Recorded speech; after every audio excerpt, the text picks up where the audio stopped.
I never thought my life would turn out like this. Jill and I had been happy, or so I thought. Our love was strong, and our future seemed bright. We had plans to grow old together, sitting on our porch watching our grandchildren play. But as we approached our 9th anniversary, everything began to change. It started subtly. Jill became distant, and her usual warmth disappeared. Warmth was replaced by coldness. Small things like her snapping at me for leaving my shoes in the hallway or rolling her eyes at my jokes. Our intimacy, once vibrant and full of passion, disappeared. Nights that used to be filled with laughter and whispered secrets were now silent and tense. I tried to brush it off. Maybe it was stress from work or the monotony of married life. Every couple goes through rough patches. I told myself that, but as the weeks turned into months, it became impossible to ignore the late nights and secretive behavior. Jill would come home late, claiming she was out with friends from work. She'd shower immediately, avoiding any conversation. One night, as I was about to leave, so I decided to ask her directly, "Jill, what's going on? You've been so distant lately." She sighed, not meeting my eyes. "Tony, it's nothing. It's just work stress. You wouldn't understand." Her words stung, but I nodded, not wanting to push her away further. "If you ever want to talk, I'm here." She gave a short nod and left, leaving me to my thoughts. The house felt emptier without her, and the silence made me feel uneasy. I told Barry, a childhood friend and colleague, that I thought Jill was cheating on me. Barry and I had known each other since high school, and he was the only person I could trust with the truth. My voice was barely above a whisper. Barry looked at me, his expression serious. "Tony, are you sure? Jill always seems so devoted." "I don't know, man. She's been acting so strange, coming home late, being secretive. Our sex life is practically dead." Barry leaned back in his chair, thinking. "All the signs are there. Tony, if you want my opinion, I think I should find out for sure. It's better to know than to keep living in doubt." His words hit me hard. I knew he was right. I needed to know the truth, even if it shattered my world. I thanked him and returned to my office. My mind was racing with possibilities that evening. I decided to take action. I couldn't bear the uncertainty any longer. I found a private investigator, Joe Amos, who agreed to meet me the next day. He explained my situation, and I told him about my suspicions. It was a bit embarrassing, but Joe was professional and understanding. He told me that if my wife was cheating, he'd get the evidence I needed. I left his office feeling a mix of hope and dread. I prayed that I was wrong and that Jill was just going through a phase. I was just going through a phase, but the doubt nagged at me, eating away at any remnant of peace the following week. Joe called me with the results. "Mr. Rowan, I'm afraid I have some bad news. I have the report and a DVD for you. If I were you, I wouldn't watch it. Knowing is one thing, but seeing is something else entirely." I thanked him. I took the envelope back to my office, my hands shaking as I opened it. I debated whether to watch the DVD, but finally I did. The images that played before me were worse than I had imagined. Jill, the woman I loved, was with another man doing things that made my stomach churn. I felt like a part of me had died watching. That footage showed me that the woman I thought I knew was a stranger. My world crumbled, and I knew I had to confront her to face the truth head-on. Little did I know this was just the beginning of my nightmare. Hiring a private investigator was a step I never thought I would take. It felt like something out of a crime novel, not my life, but there I was. I was sitting in Joe Amos's office, which was dimly lit. I was nervously tapping my fingers on the armrest of my chair. "Mr. Rowan, I understand how difficult this must be for you," Joe said in a calm, reassuring voice. "I'll uncover the truth." "Thanks, Joe," I said, feeling a mix of hope and dread. "I just need to know," Joe said, leaning forward and looking at me. "I'll get to the bottom of this. I promise." Days turned into weeks, and each one was more torturous than the last. Every time Jill came home late or avoided my gaze, my suspicion grew. I tried to act normal, but inside I was a mess. Barry was my rock during this time. He was always there to lend an ear or offer advice. One evening, Barry and we sat in a quiet corner of our favorite pub. The usual buzz of conversation and clinking glasses felt distant and overshadowed by my anxiety. "How are you holding up, Tony?" Barry asked, his brow furrowed with concern. I sighed, taking a sip of my beer. "I can't stop thinking about what Joe might find." I placed a reassuring hand on his shoulder. "Whatever happens, I'm here for you, man. We'll get through this together." A few days later, Joe called. "Mr. Rowan, I have the results. Can you come by my office?" My heart sank. "I'll be there in 30 minutes. The drive to Joe's office felt like an eternity. When I finally arrived, Joe greeted me with a somber expression. He handed me a thick envelope and a DVD. Mr. Rowan, the evidence is clear. I'm sorry. I took the envelope. My hands were shaking. Thank you, Joe. I'd been told to call them girls' nights out, and the detailed accounts of their encounters made my stomach churn. Then there was the DVD. Joe had warned me not to watch it, but I couldn't resist. I needed to see it for myself, and with trembling hands I inserted the disc into my laptop and pressed play. The screen flickered to life, showing Jill and her lover in our bedroom, the same bedroom where we had shared countless intimate moments. Seeing them together was a gut. It was a really tough experience.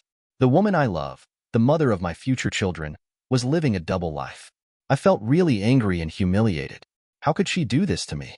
I couldn't just sit back and let it continue. I needed to catch her in the act and confront her with undeniable proof. That night, I called Barry. Barry, I need your help, I said. My voice was shaking. Tony, what's going on? Barry, I have proof that Jill is cheating on me. I saw it with my own eyes.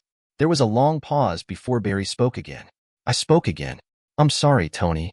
What do you need me to do? I need to catch her in the act. I want her to see that I know she can't hide this from me anymore. Let's do this on the following Thursday. I left work early and headed home. My heart was pounding with anticipation and dread as I approached our house. I saw Jill's car in the driveway and took a deep breath. I quietly entered the house and made my way upstairs. The sight that greeted me was worse than I had imagined. Jill and her lover were in bed together. My anger was building up, but I forced myself to stay calm. I walked over to the bed and said, Jill, Tony, I need to talk to you. They both froze, looking at me with wide eyes. Jill's face went pale, and she quickly covered herself. Tony, I can explain. She stammered. I shook my head, feeling a wave of sadness and betrayal. Don't bother, Jill. I know everything. Her lover scrambled to gather his clothes, but I didn't care about him. My focus was on Jill, the woman who had shattered my world. I trusted you. I said, my voice. I couldn't believe what she'd done to us. Tears welled up in her eyes, but I couldn't find any sympathy for her. I turned and walked out, leaving behind a life I once knew. Little did I know this decision would lead me down a path of unimaginable pain and betrayal. The discovery was just the beginning. I waited for the right moment, knowing Jill's routine. The days felt endless, but finally Thursday arrived. I left work early, my heart pounding with a mix of anger and dread as I drove home. I tried to prepare myself for what I might find. Nothing could have prepared me for the scene that would haunt me forever as I approached our house. I saw Jill's car in the driveway, taking a deep breath. I quietly entered and made my way upstairs. My heart felt like it was going to burst out of my chest when I reached our bedroom door. I hesitated for a moment, then pushed it open. The sight before me was worse than any nightmare. Jill was with 3 men tangled in our bed, laughing oblivious to my presence. My blood ran cold and a wave of nausea hit me. Jill, I noticed her first. Her eyes widened in surprise, but then she smiled. Tony, she said, almost purring. I didn't expect you home so early. Her face was smeared with evidence of her infidelity, and her voice was dry with mockery. My vision blurred with tears of rage and betrayal. Jill, what the hell is this? I demanded, my voice shaking. One of the men, a burly guy with a tattooed arm, turned to look at me. Hey, looks like the little husband's home. He sneered before I could react. They sprang into action. The 3 men overpowered me easily. They tied me to a chair and gagged me to silence my protests. Jill walked over to me. Her smile never wavered. You wanted to know the truth. Tony, well, here it is. Tears streamed down. I was overpowered easily by these guys. They had me tied up and gagged. Jill walked over to me, her smile never wavering. She said, Tony, I'm going to tell you the truth. You wanted to know the truth, Tony. Well, here it is. Tears streamed down my face as I looked up at her. The woman I had loved and trusted. Why, Jill? Why do this to us? I tried to speak through the gag, but my words were muffled. One of the men laughed and punched me hard in the stomach. Shut up, weakling. Pain exploded in my abdomen, and I gasped. Another punch landed on my face, and I lost consciousness. When I woke up, I was in a van, bound and hooded. The cold metal floor pressed against my skin, and I could hear the low hum of the engine. I tried to move, but my wrists and ankles were tied tightly. He's awake, a voice said, muffled by the hood. The hood was pulled over my head. Good, said another voice. That saves us the trouble of carrying him. A hand slapped the back of my head. Get up, weakling. I struggled to my feet, my body aching from the earlier beating. They pushed me forward, and I stumbled, trying to keep my balance. I silently prayed that whatever they were going to do would be quick. If this was my fate, it would be quick. I wanted it to be over soon. The van came to a stop, and I was roughly pulled out. The hood made it impossible to see, but I could feel the cold night air on my skin. They drank me a few steps and then threw me to the ground. I landed hard, and the impact sent jolts of pain through me. One of them kicked me in the ribs before walking away. I was left there, helpless and broken, as the sound of their car faded into the distance. I was alone in the darkness, trying to understand how things had gone so wrong. What had I done to deserve this? Why did Jill hate me so much? After what felt like hours, I managed to free my hands. I pulled the hood off my head and looked around. I was in a forest, surrounded by trees and darkness. My body screamed in pain with every movement, but I knew I couldn't stay there. Slowly, I got to my feet and began to walk, hoping to find help. After what felt like hours, I managed to free my hands. I pulled the hood off my head and looked around.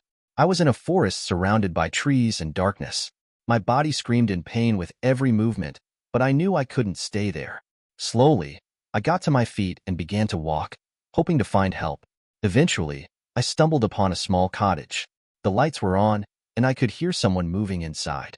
Summoning the last of my strength, I knocked on the door. A woman opened it, her face filled with concern. "Who are you? What happened to you?" she asked. I collapsed into a chair. "My name is Tony. My wife did this to me." The woman who introduced herself as Rosie took care of me. She bandaged my wounds and gave me food and water. I was lying in her spare bed that night. I couldn't help but wonder what would come next. My life had been shattered. I was left to pick up the pieces.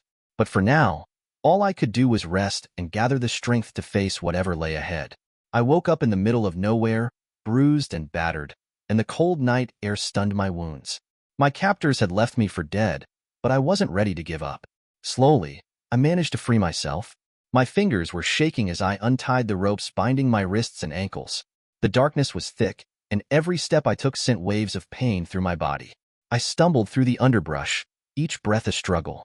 The forest seemed endless, the trees closing in on me, but I couldn't stop. I had to find help. I had to. After what felt like hours, I saw a faint light in the distance. I pushed myself forward, my vision blurring, and the light grew brighter. Soon, I found myself at the edge of a clearing. In the center stood a small cottage, warm light spilling from its windows. I gathered the last of my strength and knocked on the door. The door opened, and a woman looked at me in shock. "Who are you and what happened to you?" she asked. "My name is Tony. I need help." She didn't hesitate and let me in.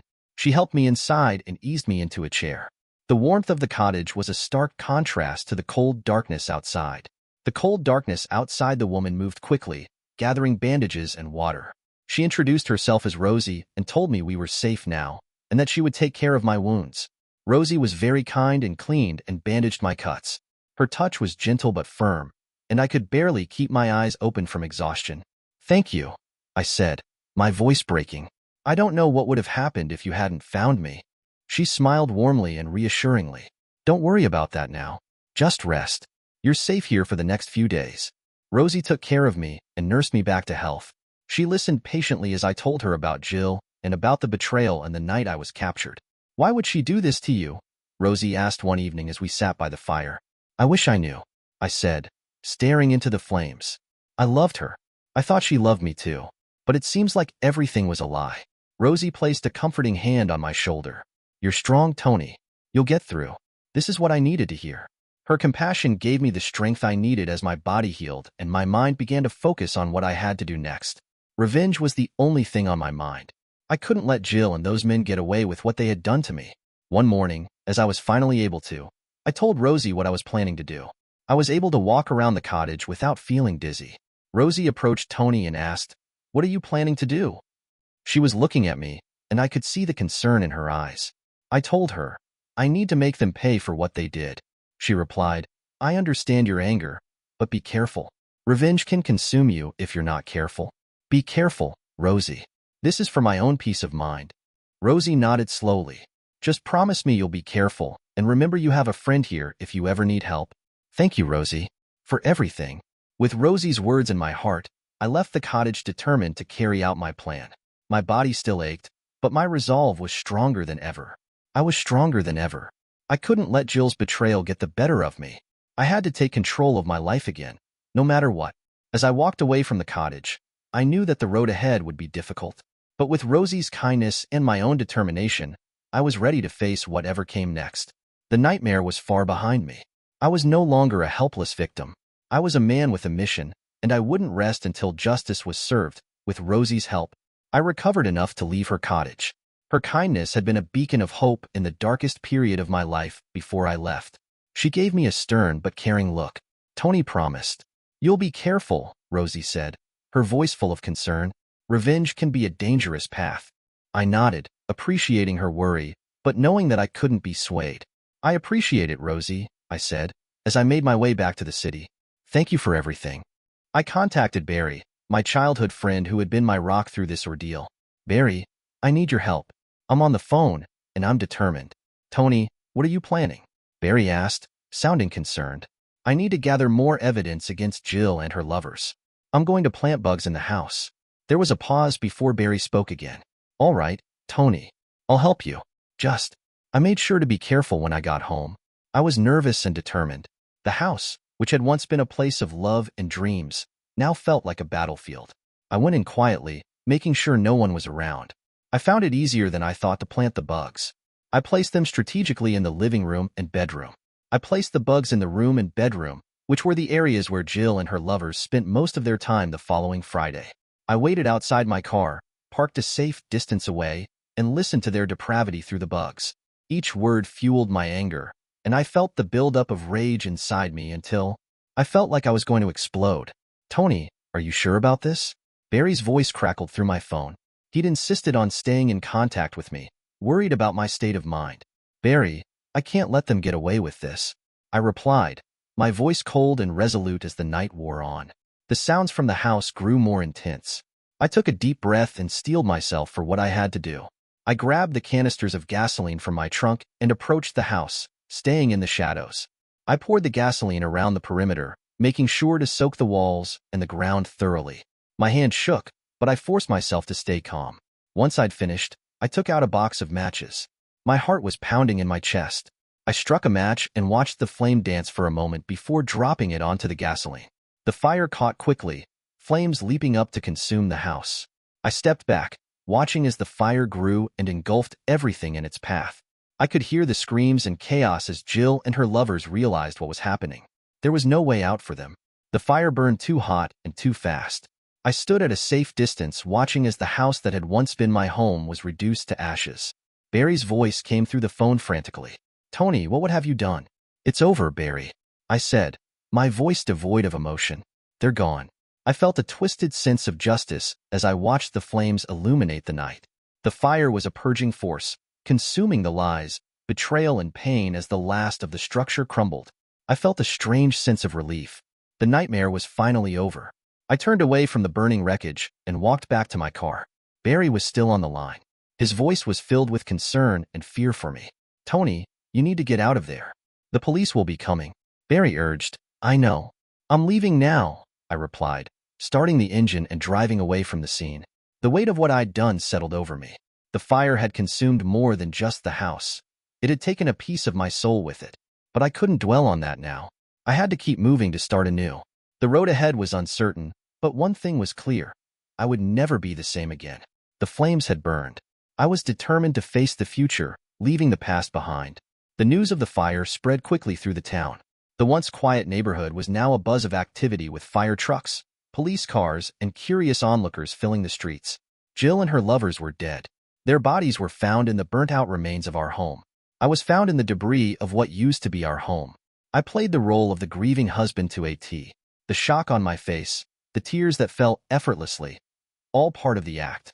I was a mix of emotions, but outwardly I had to appear devastated by the tragedy. The detectives questioned me, but I had an alibi thanks to Barry.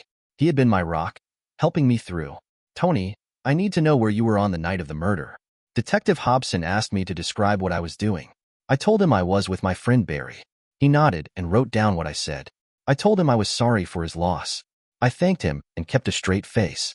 I was really struggling to keep it together. Attending Jill's funeral was surreal. The casket, the flowers, the myrrhs. It all felt like a bizarre dream. As I approached the grave, I clutched a single rose in my hand. When it was my turn, I stepped forward and looked down at the casket. I said a final farewell to the woman who had betrayed me. "Goodbye, Jill," I whispered, letting the rose fall into the grave. People around me offered their condolences, but I couldn't hear them. The ceremony felt endless, and when it was finally over, I made my way back to my car, feeling a strange sense of closure. Returning to my life was challenging, as the events of the past few weeks haunted me, but I was determined to move forward. Barry remained a constant support, checking in on me regularly. "How are you?" One evening, as we sat in my new apartment, a small but cozy place, far from the memories of the past, Tony asked me how I was getting on. I replied that I was getting there, and I offered him a small smile.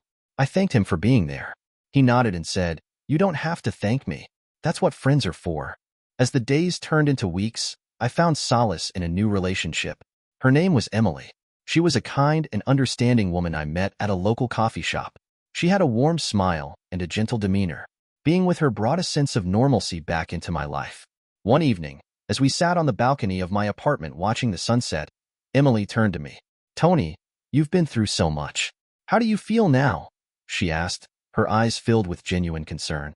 I took a deep breath, thinking about her question. "I'm still haunted by what happened, but I'm trying to move on. Meeting you has helped a lot.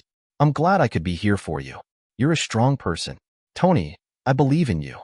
Her words brought a sense of peace I hadn't felt in a long time. We sat in comfortable silence, her hand and mine grounding me in the moment. Taking a deep breath, I thought about her question. "I'm still haunted by what happened, but I'm trying to move on. Meeting you has helped a lot." She reached out and held my hand. "I'm glad I could be here for you. You're a strong person, Tony. I believe in you." Her words brought a sense of peace I hadn't felt in a long time. We sat in comfortable silence, the warmth of her hand and mine grounding me into the road to recovery was long. But with Emily by my side and Barry's support, I felt cautiously hopeful for the future. I'll always have the past in my heart, but it won't define who I am. I'm ready to face whatever comes next, knowing that I have the strength and resilience to overcome anything. Life after the storm was challenging, but I'm ready to rebuild. It was a long and sometimes lonely road, but I took it one step at a time. The woman in my apartment complex, Emily, who had shown interest in me, became a source of comfort and stability. We took things slowly, learning to trust again, and her presence brought a sense of calm to my chaotic world. One evening, as we sat in the small courtyard of our apartment complex, Emily looked at me with a gentle smile. "Tony, how are you feeling today?" she asked, her eyes full of concern and warmth. I took a deep breath, feeling the cool evening breeze on my face. "It's still hard sometimes, but having you here helps a lot." She squeezed my hand. "I'm glad I can be here for you. You've been through so much, but you're strong. We'll get through this together." Her words were a balm to my wounded soul. We spent many evenings talking about everything and nothing, finding comfort in each other's company. Gradually, I started to heal.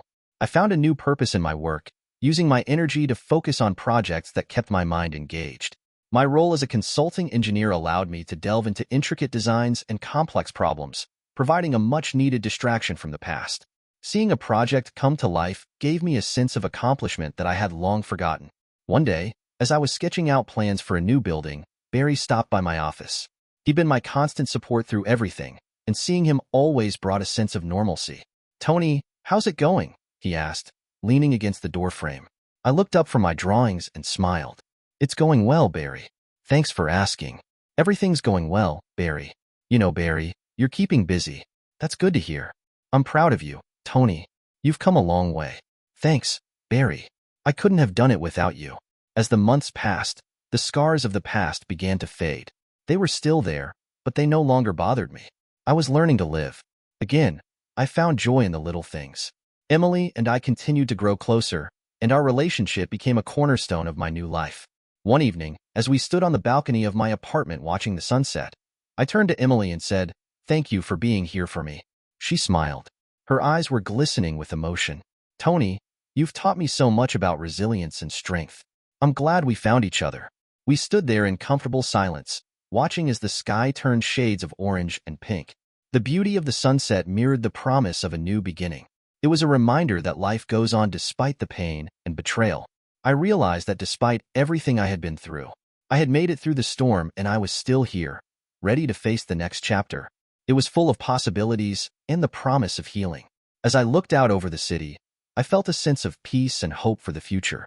The past was a part of me, but it no longer controlled my destiny. I was ready to embrace whatever came next with Emily by my side and a heart that was finally starting to heal.